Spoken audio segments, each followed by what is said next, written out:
يا أيها الذين آمنوا إذا نودي للصلاة من يوم الجمعة فاسعوا إلى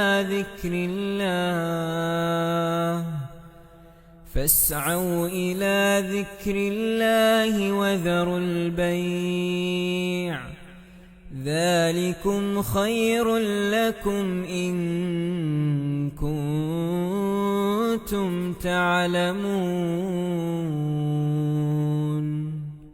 الحمد لله الذي غرس محبة الوطن في قلوبنا وجعل الدفاع عنه فريضة في ديننا، ونشهد أن لا إله إلا الله وحده لا شريك له، ونشهد أن محمدًا عبده ورسوله، فاللهم صل وسلم وبارك عليه وعلى آله وصحبه أجمعين. أما بعد، فأوصيكم عباد الله ونفسي بتقوى الله. أعوذ بالله من الشيطان الرجيم. يا أيها الذين آمنوا اتقوا الله حق تقاته ولا تموتن إلا وأنتم مسلمون.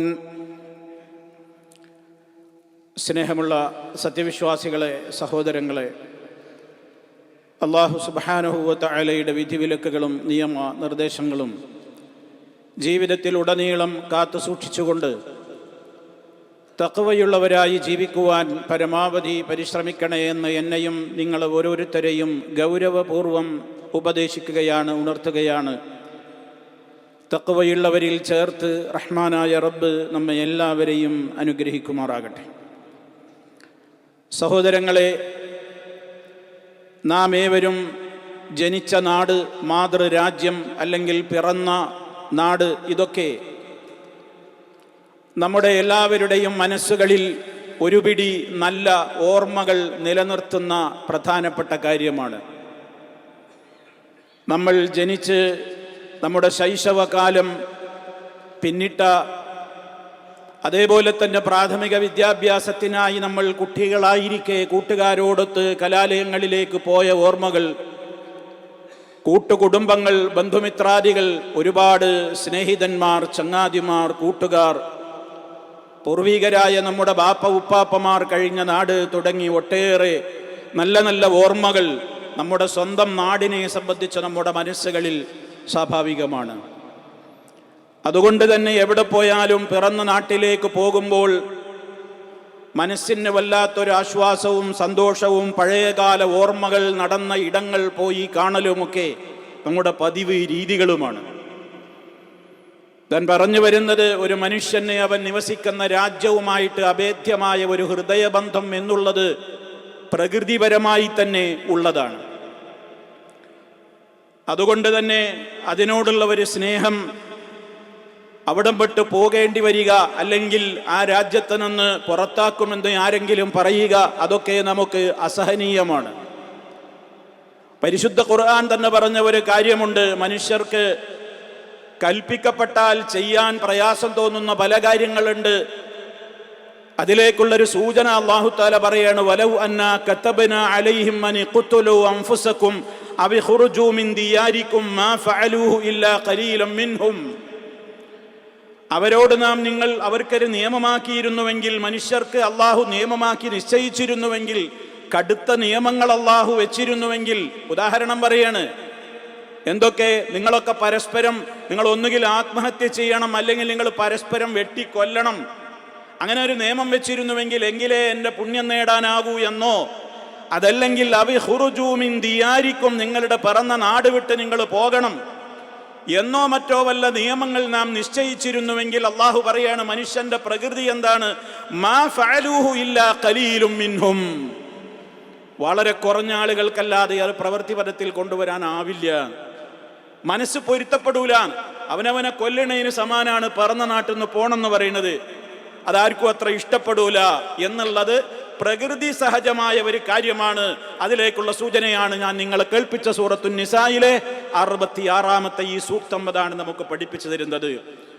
മഹാനായ നബി സല്ലല്ലാഹു അലൈഹി വസല്ലമ പിറന്ന നാടായിരുന്നു മക്ക രാജ്യം. നമുക്കറിയാം ആ മക്ക രാജ്യത്തെ എത്രത്തോളമാണ് അവിടുന്ന് സ്നേഹിച്ചത്. ആ രാജ്യത്തിന്റെ സുരക്ഷിതത്വത്തിന് വേണ്ടി അവിടുന്ന് നിരന്തരമായി പ്രാർത്ഥിച്ചു, റബ്ബി ജഅൽ ഹാദൽ ബലദ ആമിന. അല്ലാഹുവേ, എൻ്റെ രക്ഷിതാവേ, ഈ രാജ്യത്തെ നീ നിർഭയത്വമുള്ള രാജ്യമാക്കി മാറ്റണമേ എന്ന്. ഒരു രാജ്യത്തിന്റെ ഏറ്റവും വലിയ പ്രധാനപ്പെട്ട നിഅമത്ത് എന്ന് പറയുന്നത് സുരക്ഷിതത്വത്തോടെ, അമ്നോടുകൂടി, നിർഭയത്വത്തോടുകൂടി ജീവിക്കുവാൻ സാധിക്കുക എന്നുള്ളതാണ്. നബി തങ്ങളുടെ പ്രാർത്ഥന അതായിരുന്നു. അവസാനം പക്ഷേ ആ രാജ്യത്ത് നിന്ന് വിടേണ്ടി വന്നു. മനസ്സില്ല മനസ്സോടെ എന്ന് പറഞ്ഞാൽ അള്ളാഹുവിന്റെ ദീൻ അനുസരിച്ചുകൊണ്ട് ജീവിക്കുവാനും അത് പ്രബോധനം നടത്തുവാനും സ്വാതന്ത്ര്യമില്ലാത്ത ഒരു മണ്ണാണെങ്കിൽ അവിടം വിട്ട് അതിന് സ്വാതന്ത്ര്യമുള്ള മണ്ണിലേക്ക് പോകൽ കടമയാണല്ലോ. അതിന്റെ ആ ഒരു നിർബന്ധിത സാഹചര്യത്തിൽ മഹാനായ നബി സല്ലല്ലാഹു അലൈഹി വസല്ലമും സഹാബത്തും മക്ക രാജ്യത്തെ വിട്ട് മദീനയിലേക്ക് പോകേണ്ടി വന്നപ്പോൾ അള്ളാഹുവിന്റെ റസൂലാണല്ലോ അവസാനമായി മക്ക വിട്ട് മദീനയിലേക്ക് പോകുന്നത്. മക്കായുടെ അതിർത്തി പ്രദേശത്ത് നിന്നുകൊണ്ട് മക്കയിലേക്ക് തിരിഞ്ഞുകൊണ്ട് മുസ്തഫ പറഞ്ഞ വാചകം അവിടുത്തെ ഖൽബിൽ എത്രത്തോളം ആ രാജ്യത്തോടുള്ള സ്നേഹമുണ്ടെന്ന് അറിയിക്കുന്ന വാചകങ്ങളാണ്. മാ അത്യബകി മിൻ ബലദിൻ, നീ എത്ര നല്ല വിശിഷ്ടമായ രാജ്യമാണ് മക്ക രാജ്യമേ. വഹബ്ബകി ഇലയ്യ, എനിക്ക് എത്ര പ്രിയങ്കരമായ രാജ്യമാണ് നീ. വലൗലാ അന്ന ഖൗമി യഖറജൂനി മിൻകി, നിന്നിൽ നിന്ന് എൻ്റെ നാട്ടുകാരി എന്നെ പുറത്താക്കിയിട്ടില്ലായിരുന്നുവെങ്കിൽ മാസകൻതു ഗൈറകി, മറ്റൊരിടത്ത് ഞാൻ പോയി താമസിക്കുമായിരുന്നില്ല എന്ന് നബി സല്ലല്ലാഹു അലൈഹി വസല്ലമ സങ്കടത്തോടുകൂടെ പറഞ്ഞു എന്ന് ചരിത്രം നമുക്ക് പഠിപ്പിച്ചു തരികയാണ്. ശരീരം അവിടെ ഇല്ലെങ്കിലും മനസ്സ് അവിടെ തന്നെ ബന്ധിച്ചുകൊണ്ട് ആ നിലക്കായിരുന്നു അള്ളാഹുവിന്റെ റസൂല് മക്ക വിട്ടു പോയത് എന്ന് നമുക്കറിയാം. മദീനയിലെത്തി മറ്റൊരു രാജ്യത്താണ് എത്തിയത്. എന്നാ പിന്നെ അവിടെ താമസിക്കുന്ന രാജ്യം എങ്ങനെയെങ്കിലും ആയിക്കോട്ടെ, പിറന്ന രാജ്യം മാത്രമാണ് എനിക്ക് പ്രധാനം എന്ന് അവിടുന്ന് പറഞ്ഞോ? മനസ്സിലാക്കിയോ? ഇല്ല. അവിടുന്ന് അതിലൂടെ ഒരു വലിയ സന്ദേശം പഠിപ്പിച്ചു. എവിടെയാണോ നിവസിക്കുന്നത് ആ രാജ്യം സമാധാനപൂർണമാകണം, ആ രാജ്യത്തും തനിക്ക് സ്വൈരമുണ്ടാകണം, ആ രാജ്യത്തോടും തനിക്ക് സ്നേഹമുണ്ടാകണം. മഹാനായ നബി സല്ലല്ലാഹു അലൈഹി വസല്ലം മദീനയിലെത്തിയ പാട് അവിടുന്ന് പ്രാർത്ഥിച്ചത്, സഹാബാക്കൾക്ക് വേണ്ടിയും അവിടുന്ന് പ്രാർത്ഥിച്ചത്, അല്ലാഹുമ്മ ഹബ്ബിബ് ഇലൈനൽ മദീന, അല്ലാഹുവേ നീ ഞങ്ങൾക്ക് മദീനയോട് ഇഷ്ടമുണ്ടാക്കണേ, നീ ഞങ്ങൾക്ക് ഇഷ്ടപ്പെട്ട രാജ്യമായി മദീനയെ മാറ്റണേ. കമാ ഹബ്ബബ്ത ഇലൈനാ മക്കത ഔ അശദ്ദ, മക്കയോട് ഞങ്ങൾക്ക് ഇഷ്ടമുണ്ടായിരുന്നത് പോലെ, മക്ക രാജ്യത്തോട് ഞങ്ങൾക്ക് നീ ഇഷ്ടം ഞങ്ങളുടെ ഹൃദയത്തിൽ ഉണ്ടാക്കിയതുപോലെ, അല്ലെങ്കിൽ അതിനേക്കാളും അപ്പുറം ഞങ്ങൾ നിവസിക്കാൻ പോകുന്ന മദീനയിൽ നീ ഞങ്ങൾക്ക് ആ മദീനയോട് സ്നേഹമുണ്ടാക്കണേ എന്ന് മുസ്തഫ സല്ലല്ലാഹു അലൈഹി വസല്ലം അവിടെ പോയപ്പോൾ പ്രാർത്ഥിച്ചു. സഹോദരങ്ങളെ, നമ്മൾ മനസ്സിലാക്കണം, നമ്മൾ എവിടെയാണോ നിവസിക്കുന്നത് ആ രാജ്യത്തോട് നമുക്ക് ചില കടമകളുണ്ട്. ആ രാജ്യത്ത് എത്തിയത് മുതൽ, ഒരു രാജ്യത്ത് താമസിക്കുന്ന താമസക്കാരായത് മുതൽ നമുക്ക് വലിയ ഉത്തരവാദിത്തങ്ങളുണ്ട്. കേവലം നമസ്കാരവും നോമ്പും സക്കാത്തും ഹജ്ജും മാത്രമല്ല ഇസ്ലാം എന്ന് പറയുന്നത്, അമാനത്തുകൾ നിർവഹിക്കൽ കൂടിയാണ്. എവിടെ നിവസിക്കുമ്പോഴും ഒരു മുസ്ലിമായ മനുഷ്യനെ സംബന്ധിച്ചിടത്തോളം അവന്റെ ചില അമാനത്തുകളുണ്ട്. ആ അമാനത്തുകൾ അവൻ പാലിക്കൽ നിർബന്ധമാണ്. വിശുദ്ധ ഖുർആൻ സത്യവിശ്വാസികളുടെ സ്വഭാവത്തെക്കുറിച്ച് പറഞ്ഞെടുത്ത്, വല്ലദീന ഹും ലി അമാനാതിഹിം വഅഹ്ദിഹിം റാഊൻ, അവർ അവരുടെ അമാനത്തുകളെ, അവരുടെ അവരോട് നിർബന്ധമായും അഥവാ അവർ ഏൽപ്പിക്കപ്പെട്ടിട്ടുള്ള ഉത്തരവാദിത്തങ്ങളെ, കടമകളെ, കടപ്പാടുകളെ കാത്തുപോരുന്നവരാണ്, അതിൽ സൂക്ഷ്മത പാലിക്കുന്നവരാണ് എന്ന് വിശ്വാസികളെ കുറിച്ച് പഠിപ്പിച്ചിരിക്കുകയാണ്. ഏതൊക്കെ കടമകളാണ് സുഹൃത്തുക്കളെ ഒരു രാജ്യത്ത് നിവസിക്കുമ്പോൾ നമ്മിൽ അർപ്പിതമായത്? പ്രഥമമായും പ്രാധാന്യപൂർവവും നമ്മൾ മനസ്സിലാക്കേണ്ടത് ദീൻ അനുസരിച്ചുകൊണ്ട് നമ്മൾ ജീവിക്കണം എന്നുള്ളതാണ്. നാം മുസ്ലിമീങ്ങളാണ്, നമ്മൾ വിശ്വാസികളാണ്. നമ്മുടെ അവിടെ ജീവിക്കുമ്പോഴും ആ ജീവിക്കുന്ന നാടിന്റെ അനുസരിച്ച് എന്നുള്ളതല്ല, നമുക്ക് പ്രധാനം ദീന് തന്നെയാണ്. റഹ്മാനായ റബ്ബാണ് നിങ്ങൾ എവിടെയാണെങ്കിലും നിങ്ങളെ നിരീക്ഷിക്കുകയാണ്, നോക്കുകയാണ്. എന്നെ പരിചയമുള്ള ആളുകൾക്ക് ചുറ്റുമാണെങ്കിൽ ഞാൻ തഖ്വയോടെ ജീവിക്കുക, എന്നെ പരിചയമില്ലാത്ത എനിക്ക് തികച്ചും അപരിചിതരോടൊപ്പമാണ് ഞാൻ ജീവിക്കുക എങ്കിൽ എൻ്റെ മതപരമായ സ്വത്വത്തെ, എൻ്റെ മതപരമായ ബാധ്യതയെ, ഐഡന്റിറ്റിയെ കളഞ്ഞു കുളിക്കുന്നവര് പ്രകൃതം ഇന്ന് പല ആളുകൾക്കും ഉണ്ട്. എവിടെയാണ് ജീവിക്കുന്നതെങ്കിലും ഇത്തഖില്ലാഹ ഹൈസുമാ കുൻത, നീ എവിടെയാണെങ്കിലും അള്ളാഹുവിനെ സൂക്ഷിച്ചുകൊണ്ട് നീ ജീവിക്കണം. കാരണം റഹ്മാനായ റബ്ബാണ് നമുക്ക് ഭക്ഷണം നൽകുന്നത്, അവനാണ് പാർപ്പിടം നൽകുന്നത്, അവനാണ് എവിടെയും നിവസിക്കുവാൻ നമുക്ക് നിർഭയത്വമുള്ള ഒരു സാഹചര്യം നൽകി അനുഗ്രഹിക്കുന്നത്. നിഅമത്തുകളിൽപ്പെട്ട ഏറ്റവും വലിയ നിഅമത്താണ് അംന് എന്ന് പറയുന്നത്. അതുകൊണ്ടാണ് നമുക്കൊക്കെ പരിചയമുള്ള ചെറിയ അധ്യായമായ സൂറത്ത് ഖുറൈശിൽ, മക്കാ ഖുറൈശികളുടെ പേരിലുള്ള ആ അധ്യായത്തിൽ ഖുറൈശികളോട് അല്ലാഹു പറയുന്നുണ്ട്, നിങ്ങൾ ഈ രാജ്യത്ത് നിവസിക്കുന്നതിന് റബ്ബിനോട് നന്ദിയുള്ളവരാകണം. കാരണം നിങ്ങൾക്കിവിടെ ഊഷരമായ ഈ മരുഭൂമിയിൽ, കാർഷികമായ ഉൽപ്പന്നങ്ങളൊന്നും വിളയാത്ത ഈ തരിശു ഭൂമിയിൽ നിങ്ങൾക്ക് വേണ്ട വിഭവങ്ങളൊക്കെ ഒരുക്കി തന്നവൻ അവനാണ്.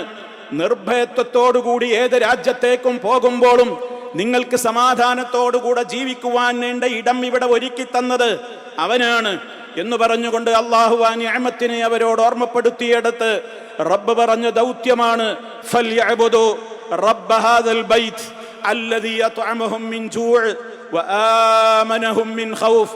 വിശപ്പിന് പരിഹാരമായി ആഹാരം നൽകിയവനായ റബ്ബിനെ മാത്രം ആരാധിക്കണം. അതുപോലെ തന്നെ പേടിയില്ലാതെ നിർഭയത്വത്തോടെ ജീവിക്കുവാനുള്ള സാഹചര്യം ഒരുക്കി തന്ന റബ്ബിനെ മാത്രം നിങ്ങൾ ആരാധിക്കണമെന്ന്. പ്രിയമുള്ളവരെ, ആ നിഅമത്ത് ആസ്വദിക്കുന്നവരാണ് നമ്മൾ. നിഅമത്തെന്ന് പറയുന്നത് ഒരുപാട് ധനമുണ്ടാകലല്ല, ഒരുപാട് അധുനാധുന സൗകര്യങ്ങളുടെ ഉടമയായി മാറലല്ല.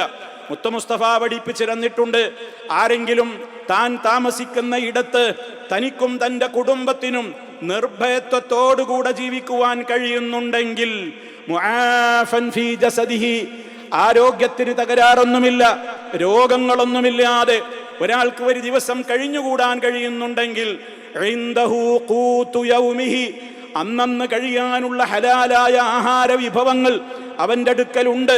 അതിനുവേണ്ടി അവന് യാചിക്കേണ്ടി വരുന്നില്ല. ആ വിധത്തിലുള്ള ഒരു ധന്യതയും ഒരാൾക്കുണ്ടെങ്കിൽ ഫകഅന്നമാ ഹീസത് ലഹു ദുജ്ജാ, ദുനിയാവ് മുഴുവനും വെട്ടിപ്പിടിച്ചവനെ പോലെയാണ്, അഥവാ അവൻ ഒരു രാജതുല്യമാണ് അവൻ്റെ അവസ്ഥ എന്ന് അള്ളാഹുവിൻ്റെ റസൂൽ സല്ലല്ലാഹു അലൈഹി വസല്ലം പറയുമ്പോൾ, നിർഭയത്വം എന്ന് പറയുന്ന നിഅമത്തിന് എത്രത്തോളം വലുപ്പമുണ്ടെന്ന് അറിയുക.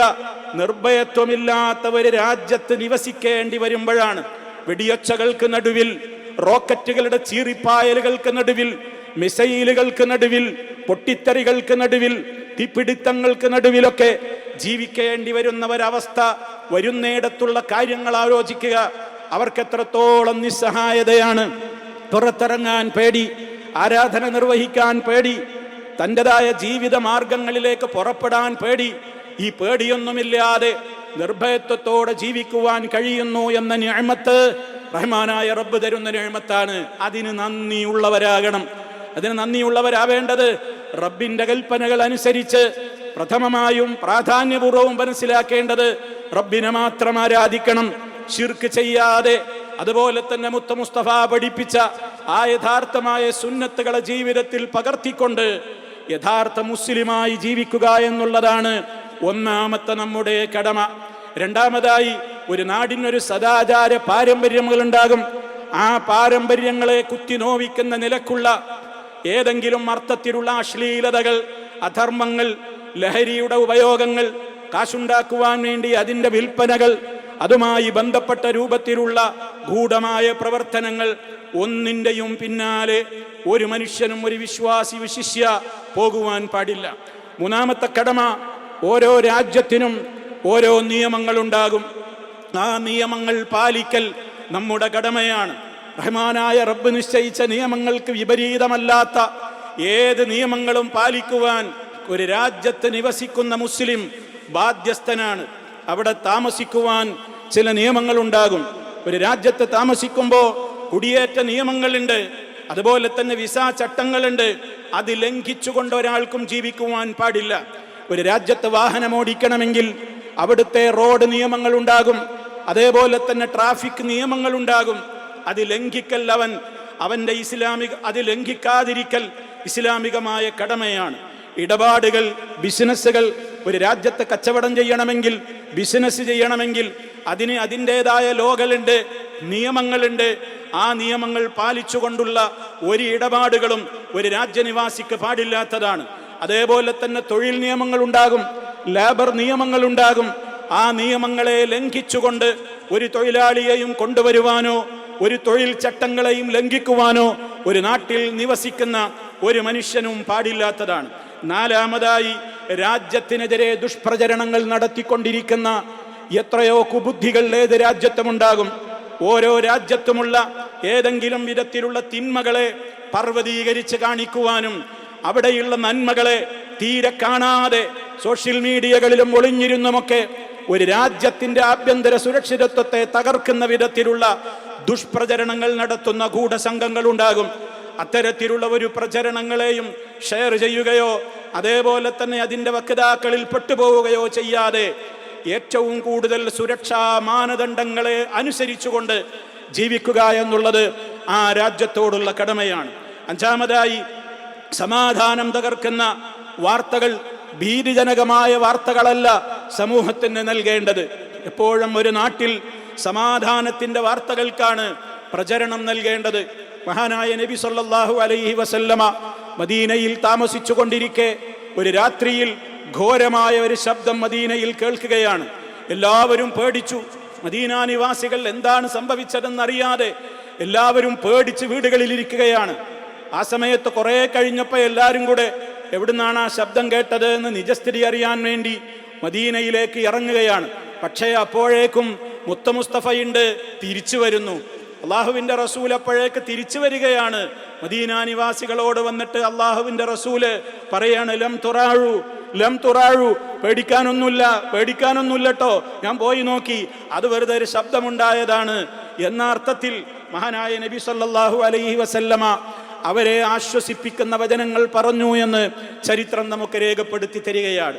സഹോദരങ്ങളെ, ഈ കടമകളൊക്കെ ഇസ്ലാമികമായി ഒരു വിശ്വാസി പാലിക്കേണ്ടുന്ന കടമകളാണ്, ശ്രദ്ധിക്കേണ്ടുന്ന കാര്യങ്ങളാണ്. റഹ്മാനായ റബ്ബ് എല്ലാ അർത്ഥത്തിലും അമാനത്തുകൾ നിർവഹിച്ചുകൊണ്ട് മുന്നോട്ട് പോകുന്ന സജ്ജനങ്ങളിൽ നമ്മെ ഓരോരുത്തരെയും ഉൾപ്പെടുത്തി അനുഗ്രഹിക്കുകയും അപാകതകളും പോരായ്മകളും വിട്ടുപുറത്ത് മാപ്പ് നൽകുകയും ചെയ്യുമാറാകട്ടെ. അഖൂലു ഖൗലി ഹാദാ വഅസ്തഗ്ഫിറുല്ലാഹ ലീ വലക്കും ഫസ്തഗ്ഫിറൂഹു ഇന്നഹു ഹുവൽ ഗഫൂറുർ റഹീം. അൽഹംദുലില്ലാഹി വഹ്ദഹു വസ്സലാത്തു വസ്സലാമു അലാ മൻ ലാ നബിയ്യ ബഅദഹു വഅലാ ആലിഹി വസഹ്ബിഹി വമൻ തബിഅ ഹദിയഹു. അമ്മാ ബഅദു ഫഊസീകും ഇബാദല്ലാഹ് വനഫ്സി ബിതഖ്വല്ലാഹ്. അല്ലാഹുവിനെ സൂക്ഷിച്ച് ജീവിക്കണേ. ഒരിക്കൽ കൂടി എന്നെയും നിങ്ങൾ ഓരോരുത്തരെയും ഗൗരവപൂർവ്വം ഉണർത്തുകയാണ്. റഹ്മാനായ റബ്ബ് മുത്തഖീങ്ങളിൽ ചേർത്ത് നമ്മെ എല്ലാവരെയും അനുഗ്രഹിക്കുമാറാകട്ടെ. സഹോദരങ്ങളെ, ഒരു രാജ്യത്ത് നിവസിക്കുന്ന ഒരു വിശ്വാസിയെ സംബന്ധിച്ചിടത്തോളം അവൻ പാലിക്കേണ്ടുന്ന കടമകളാണ് നമ്മൾ പറഞ്ഞുകൊണ്ടിരിക്കുന്നത്. ഒരു രാജ്യത്ത് സമാധാനാന്തരീക്ഷം നിലനിൽക്കുന്നത് വെറുതെയല്ല. അവിടുത്തെ ഭരണാധികാരികളും അവിടുത്തെ പട്ടാളങ്ങളും അതേപോലെ തന്നെ അവിടുത്തെ രാജ്യസുരക്ഷയ്ക്ക് വേണ്ടി ഉറക്കമിളച്ച് കാത്തിരിക്കുന്ന ആർമിയും അതേപോലെയുള്ള എല്ലാവിധ സംവിധാനങ്ങളും ഒരു രാജ്യത്ത് ഒരുക്കുന്നത് ആ രാജ്യത്തെ ഭരണാധികാരികളാണ്. അതിനുവേണ്ടി അവർ ചെലവഴിച്ചു കൊണ്ടിരിക്കുന്നത് ധാരാളക്കണക്കിന് വിഭവങ്ങളാണ്. അതിന് നന്ദിയുള്ളവരാകണം എന്നുള്ളത് വിശ്വാസികളുടെ കടമയാണ്. ആ നന്ദി പ്രകടനം പല വിധത്തിലുണ്ട്. അള്ളാഹുവിൻ്റെ റസൂല് നമുക്ക് പഠിപ്പിച്ചു തന്നു, സദുദ്ദേശത്തോടുകൂടി നല്ല ഉദ്ദേശത്തോടുകൂടി ഒരു രാജ്യാതിർത്തിക്ക് കാവൽ നിൽക്കുന്ന ഒരു മുസ്ലിമിൻ്റെ അവൻ ഉറക്കമിളക്കുന്ന അവൻ്റെ കണ്ണ് നരകത്തീ സ്പർശിക്കുന്നതല്ല എന്ന്. രണ്ട് കാര്യങ്ങൾ ചേർത്ത് പറഞ്ഞുകൊണ്ട് നബി തങ്ങൾ അത് പറഞ്ഞു. ഐനാനി, രണ്ട് കണ്ണുകൾ, ലാ തമസ്സുഹുമന്നാർ, ആ രണ്ട് കണ്ണുകളെയും നരകാഗ്നി സ്പർശിക്കുന്നതല്ല. ഒന്നാമത് പറഞ്ഞു ഐനുൻ ബക്കത്ത് മിൻ ഖശിയത്തില്ലാഹ്, അള്ളാഹുവിനെ പേടിച്ചുകൊണ്ട് കരയുന്ന കണ്ണുകൾ. നമുക്കെല്ലാവർക്കും ഉണ്ടാകേണ്ട കണ്ണാണത്. അള്ളാഹിനെ പേടിച്ചുകൊണ്ട് ഇടയ്ക്കിടെ കരയാൻ കഴിയണം. അതാളുകൾക്ക് മുമ്പിലെ കരച്ചിലല്ല. ഒറ്റക്കിരുന്നു കൊണ്ട് റബ്ബിനെ ഓർത്ത്, തൻ്റെ ജീവിതത്തിൽ താൻ ചെയ്ത പാപങ്ങളെ ഓർത്ത്, റഹ്മാനായ റബ്ബിൻ്റെ അടുക്കൽ വരാനിരിക്കുന്ന ഘോരമായ ശിക്ഷകളെ ഓർത്ത്, എൻ്റെ റബ്ബെന്നോട് പൊറുത്തിട്ടില്ലെങ്കിൽ എനിക്ക് നേരിടാനിരിക്കുന്ന ഏറ്റവും വലിയ ബീഭത്സമായ രംഗങ്ങളെ ഓർത്ത്, താൻ കിടക്കേണ്ടി വരുന്ന ഖബറിലെ ഏകാന്തതയോർത്ത് കരയേണ്ടി വരുന്ന കരയുന്ന കണ്ണുകൾ നമുക്കുണ്ടോ? നമ്മൾ ഭാഗ്യവാന്മാരാണ്. ആ കണ്ണുകൾ നരകത്തീ സ്പർശിക്കുന്നതല്ല എന്ന് മുഹമ്മദ് മുസ്തഫ രണ്ടാമതായി അവിടുന്ന് പറഞ്ഞതാണ് വഅയ്നുൻ ബാത്തത്ത് തഹറുസു ഫീ സബീലില്ലാഹ്, അള്ളാഹുവിന്റെ മാർഗത്തിൽ ഒരു രാജ്യത്തിന്റെ കാവലിന് വേണ്ടി, ശത്രുക്കളുടെ അറ്റാക്കിൽ നിന്ന് സുരക്ഷയ്ക്ക് വേണ്ടി ഉറക്കമിളക്കുന്ന കണ്ണുകളിൽ നിന്ന്. ആ ഉദ്ദേശാർത്ഥം റഹ്മാനായ റബ്ബിന്റെ പ്രീതി ഉദ്ദേശിച്ചുകൊണ്ട് അത് ചെയ്യുന്നവർക്ക് വലിയ പ്രതിഫലമുണ്ടെന്നാണ് ആ പറഞ്ഞിട്ടുള്ളത്. അതേപോലെ തന്നെ ഏഴാമത്തെ നമ്മുടെ കടമയാണ് സൽഭരണം കാഴ്ചവെക്കുവാൻ. ഒരു രാജ്യത്തെ ഭരണാധികാരികൾക്ക് നീ തൗഫീക്ക് ചെയ്യണേ എന്ന് റഹ്മാനായ റബ്ബിനോട് പ്രാർത്ഥിക്കുക എന്നുള്ളത്. ഒരു ഭരണാധികാരിക്ക് നല്ല വിധത്തിലുള്ള ഉപദേശികൾ ഉണ്ടാവുക എന്നുള്ളത് വലിയ നിഅമത്താണ്. നല്ല കാര്യങ്ങൾ ചെയ്യാൻ വേണ്ടി, നല്ല ഭരണം കാഴ്ചവെക്കുവാൻ വേണ്ടി, നല്ല നല്ല നിയമങ്ങൾ നടപ്പിലാക്കുവാൻ വേണ്ടി ഉപദേശിക്കുന്ന അഡ്വൈസർമാരായ നല്ല ഉപദേശികൾ ഒരു ഭരണാധികാരിക്കുണ്ടാവുക എന്നുള്ളത് വലിയ അനുഗ്രഹമാണ്. അങ്ങനെ ഉണ്ടാകണേന്ന് അല്ലാഹുവിനോട് പ്രാർത്ഥിക്കേണ്ടവരാണ് നമ്മൾ. ഒരു രാജ്യത്തെ നിവാസികൾക്കും പൗരന്മാർക്കും ഏറ്റവും നല്ല വിധത്തിലുള്ള നിയമങ്ങൾ നടപ്പിലാക്കിക്കൊണ്ടിരിക്കുന്ന ഭരണാധികാരികൾ ഉണ്ടാവാൻ, അതിനവർക്ക് എല്ലാവിധത്തിലും റബ്ബിന്റെ കാവലുണ്ടാകാൻ ഒക്കെ അവർക്ക് വേണ്ടി പ്രാർത്ഥിക്കലും വിശ്വാസികളുടെ കടമയാണ്. ഈ കടമകളൊക്കെ, ഇതൊക്കെ നമ്മുടെ ഓരോരുത്തരുടെയും കടമകളാണെന്ന് തിരിച്ചറിഞ്ഞുകൊണ്ട് വേണം ഒരു രാജ്യത്ത് നമ്മൾ താമസിക്കുവാൻ. റഹ്മാനായ റബ്ബ് എല്ലാ അർത്ഥത്തിലും ഏതൊക്കെ കടമകൾ, ഏതൊക്കെ മേഖലകളിൽ നമ്മൾ നിർവഹിക്കുവാനുണ്ടോ അതൊക്കെ പാലിച്ചുകൊണ്ട് ജീവിക്കുന്ന സജ്ജനങ്ങളിൽ നമ്മെ ഓരോരുത്തരെയും അള്ളാഹു ഉൾപ്പെടുത്തി അനുഗ്രഹിക്കുമാറാകട്ടെ. മാരകമായ രോഗങ്ങളിൽ നിന്ന് അള്ളാഹു നമ്മെ കാത്തുരക്ഷിക്കുമാറാകട്ടെ. നമ്മിലെ രോഗികൾക്ക് അള്ളാഹു പരിപൂർണമായും ശിഫ നൽകുമാറാകട്ടെ. നമ്മിൽ നിന്ന് മരണപ്പെട്ടു പോയവർക്ക് മഗ്ഫിറത്തും മർഹമത്തും നൽകി അനുഗ്രഹിക്കുമാറാകട്ടെ. ജന്നത്തിൽ അവരെയും നമ്മയും അള്ളാഹു പ്രവേശിപ്പിക്കുമാറാകട്ടെ. ജഹന്നമിൽ നിന്ന് കാത്തുരക്ഷിക്കുമാറാകട്ടെ. അല്ലാഹു മഗ്ഫിർ ലിൽ മുഅ്മിനീന വൽ മുഅ്മിനാത്ത് വൽ മുസ്ലിമീന വൽ മുസ്ലിമാത്ത് الأحياء منهم والأموات إنك مجيب الدعوات وقاضي الحاجات. اللهم أعز الإسلام والمسلمين وأذل الشرك والمشركين. اللهم أجرنا وأجر والدينا من النار. اللهم اجعل هذا البلد آمنا مطمئنا وسائر بلاد العالمين. اللهم وفق ولاة أمورنا لما تحبه وترضاه. اللهم سدد خطى حاكمنا يا ذا الجلال والإكرام. ربنا اغفر لنا ذنوبنا وكفر عنا سيئاتنا وتوفنا مع الأبرار والحمد لله رب العالمين.